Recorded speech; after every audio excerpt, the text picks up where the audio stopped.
क्या क्या देगा। शिल्पा जी एक बार फिर से अपना स्टॉक रिकमेंडेशन देंगे, आज का सस्ता ऑप्शन। उनसे करेंगे बातचीत।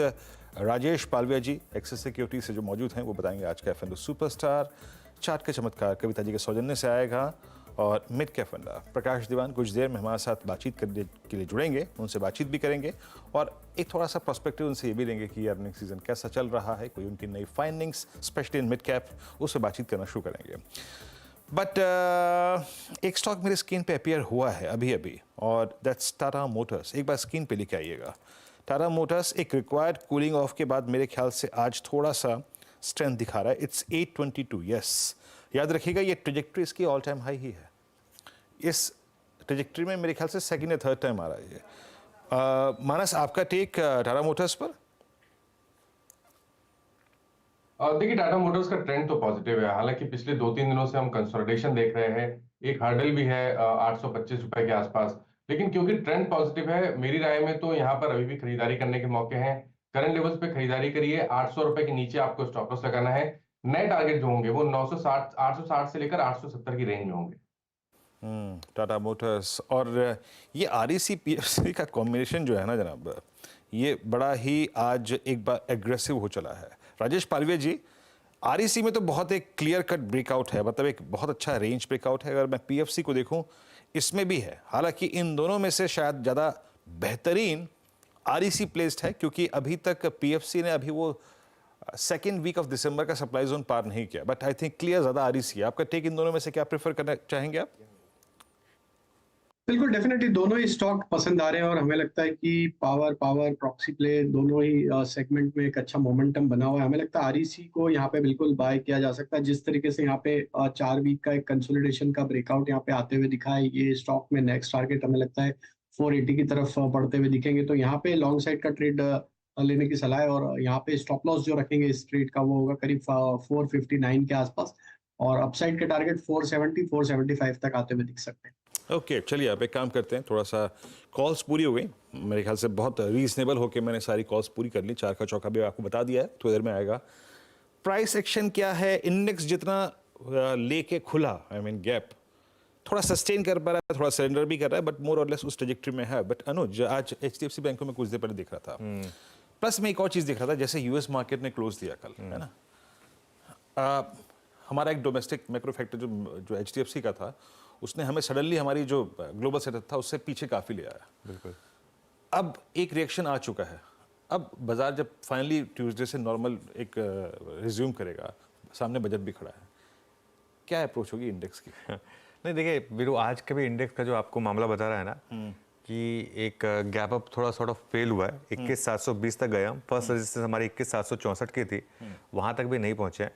मैं कहूँगा कि अगर आप बहुत अग्रेसिव ट्रेडर हैं तो भले ही आप एक शॉर्ट ट्रेड ट्राई करें, क्योंकि टेक्सचर यही रहा है बैंक निफ्टी में नहीं, बैंक निफ्टी में ट्राई करें, क्योंकि बैंक निफ्टी ज़्यादा क्लियर कट वीकर कंपोनेंट रहा है। तो वहाँ पर एक डे हाई का करीब पर स्टॉप लॉस लगा दें और एक ट्राई करें। या फिर एक अप्रोच ये रखें कि आईसीआईसीआई बैंक और कोटक के नंबर्स आ जाएं, उसके बाद एक ट्रेड लें। लेकिन मैं फिर भी यही कहूँगा कि लॉन्ग अभी इस मार्केट में कैरी ना करें, स्टॉक स्पेसिफिक रहें। स्टॉक स्पेसिफिक अच्छी स्विंग मिल रही है। मिड कैप देखिए आज भी ऑल टाइम हाई पर है, तो स्टॉक स्पेसिफिक रहने में मेरे ख्याल से इस मार्केट में ठीक ठाक आपका काम बनेगा। अभी निफ्टी में कोई बड़ी ट्रेड नहीं है। जैसे निफ्टी में एक बड़ी हमने लॉन्ग ट्रेड ली थी और एक बड़ी शॉर्ट ट्रेड ली थी 3 दिन पहले, उसको हमने कवर कराया था कल और परसों। उसके बाद अभी कोई फ्रेश बड़ी ट्रेड नहीं ओपन हुई है, लेकिन थोड़ा सा तो मार्केट हायर लेवल से क्लियरली हल्का हुआ है। टेक्सचर मार्केट का अभी के लिए नियर टर्म में सेल ऑन रैली का ही है।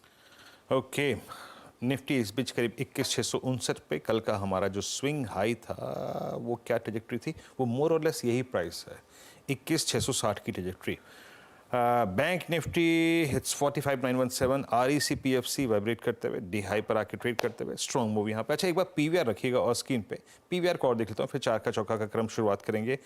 पीवीआर आपकी स्क्रीन पे आएगा, इट्स 1535। आज थोड़ी सी बाइंग नज़र आ रही है इस स्टॉक में, कल इसमें बाइंग नज़र आ रही थी, परसों इसमें एक पॉज आया था और आज आप एक बात मान के चलिए कि 22 दिसंबर के बाद it's first time, I mean इतनी बड़ी सेलिंग के बाद, जब ये स्टॉक 1850 पे था, लो लगाया 1450 का, 400 रुपये ट्रेस हुआ और उसके बाद पहली बार आज 10 डे की ट्रैजेक्टरी के ऊपर आके ट्रेड करता हुआ, फर्स्ट साइन ऑफ रिलीफ जिसे कहते हैं, वो आपकी स्क्रीन पे आते हुए। चलिए भाई काम करते हैं, तो 4 का चौका का क्रम शुरू करें। बिल्कुल वीरू, शुरुआत करते हैं 4 का चौका की, और सबसे पहले शिल्पा जी के पास चलते हैं सस्ता ऑप्शन ट्रेड के लिए। शिल्पा जी बताइए आज का ट्रेड।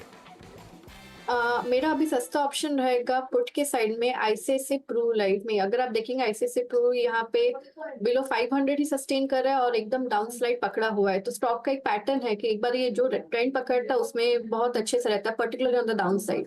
तो यहाँ पे 460 के टारगेट तो इमीडिएट बेसिस के हैं। तो यहाँ पे 490 का कॉल ऑप्शन जो रफली अभी 7 रुपए 80 पैसे के अराउंड ट्रेड कर रहा है, आप इसमें पार्टिसिपेट कीजिए।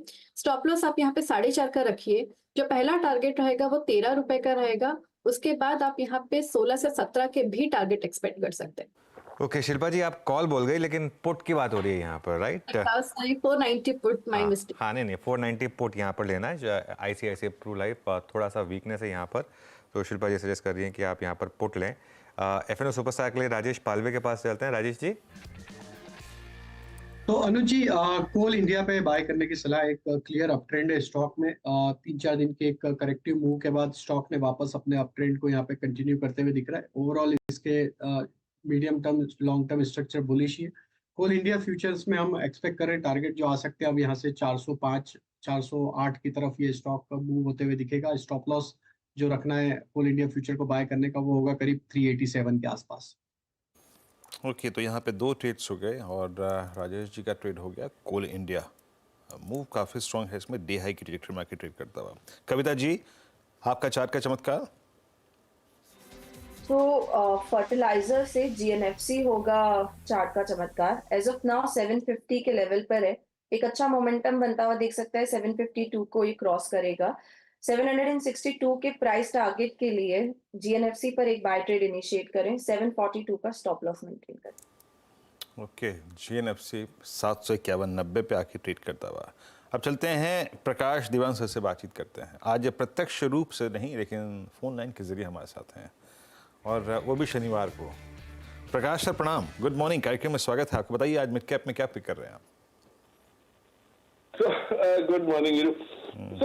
आज मार्केट जिस स्टेज पे है, मुझे समझ आ रही है कि रिजल्ट सीजन में वॉलेटिलिटी रहेगी और लार्ज कैप शायद और भी वॉलेटाइल रहे जो मिड कैप से के कंपैरिजन में, क्योंकि वहां उम्मीदें बहुत बनी हुई है। तो अगर आप मिड कैप में कुछ चुनना चाहें तो एक फार्मा क्षेत्र ऐसा लग रहा है जहां पे एक बहुत क्लियर कट ट्रेंड रिवर्सल है in terms of earnings and stock behaviour. तो एक कंपनी है ग्लेनमार्क लाइफ साइंसेस करके वीरू, बहुत मतलब जानी मानी कंपनी है, जो समूह है। ग्लेनमार्क फार्मा और ग्लेनमार्क लाइफ साइंसेस अलग हुए थे, करीब ये लिस्ट हुआ 2021 में, याद नहीं मुझे, अगस्त सितंबर के आसपास। तो वहां से अगर आप देखें तो इस स्टॉक ने कुछ एक्चुअली किया नहीं था, क्योंकि इसको समझने में बिजनेस के उसको संतुलन आने में समय लगा। एपीआई करता है, सीडीएमओ करता है, दूसरी कंपनीज के लिए बेसिकली रॉ मटेरियल बनाता है और मैन्युफैक्चरिंग में सपोर्ट भी करता है। सो वो सब एस्टैब्लिश होने में थोड़ा समय लगता है। तो इस कंपनी को ऑन स्टैंड अलोन बेसिस जो जरूरत थी वो हुई है। आज 9,500 करोड़ की करीब मार्केट कैप है इसकी, बट अभी भी मुझे लगता है इसका पी मल्टीपल अगर आप देखें या इसको जिस हिसाब से आंका जाता है वहां बहुत गैप है।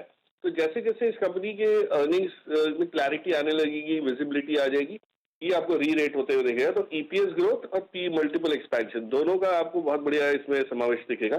तो मुझे लगता है यहाँ से ये एक अच्छा बेट हो सकता है मिड कैप स्पेस में। ओके चलिए, तो ये इस समय प्रकाश जी की पिक। चारों के चारों ट्रेड्स रिकैप करते हैं आपके लिए। सबसे पहले सस्ता ऑप्शन में शिल्पा जी ने पिक किया आईसीआईसीआई प्रू का जैन का 490 का पुट, 4.5 का स्टॉप लॉस, 13, 16 और 17 रुपये के यहाँ पर टारगेट्स रहेंगे आपके लिए। राजेश पालवे ने कोल इंडिया फ्यूचर्स लिया एफएनओ सुपरस्टार में, 387 के स्टॉप, 405, 408 के टारगेट।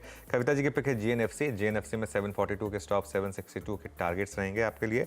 और प्रकाश दीवान जी ने लिया है ग्लेनमार्क लाइफ, यहाँ पर आपको करना है बाय। अगर प्रकाश जी हैं अभी हमारे साथ तो एक उनसे व्यू लेना है मुझे। Prakash ji good morning. IRCTC पर क्या व्यू रहेगा, क्या व्यू रहेगा अब यहाँ पर?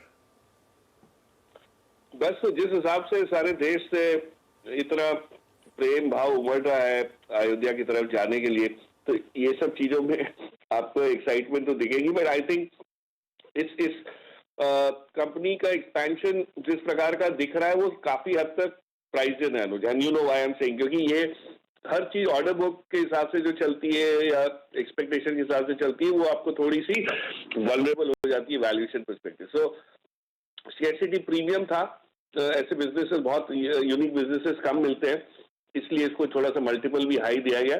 मैं ये नहीं कह रहा कंपनी काम नहीं करेगी, अच्छा काम करते रहेगी, लेकिन एक हद तक वो सब चीज आपके मार्केट प्राइस में आज प्राइस है, तो I would buy only on dips. अभी तो मैं लेने की चेष्टा नहीं करता। के buy only on dips. Meanwhile आप जरा एक बार निफ्टी का चार्ट देखिए और निफ्टी में देखिए किस तरीके से हायर लेवल से स्लिप आया, और बैंक निफ्टी में भी देखिए हायर लेवल से फिर एक स्लिप आपको बैंक निफ्टी पे भी दिखाई देगा। और यही एक मार्केट की इस समय तकलीफ है कि हायर लेवल पर ना टिकना, और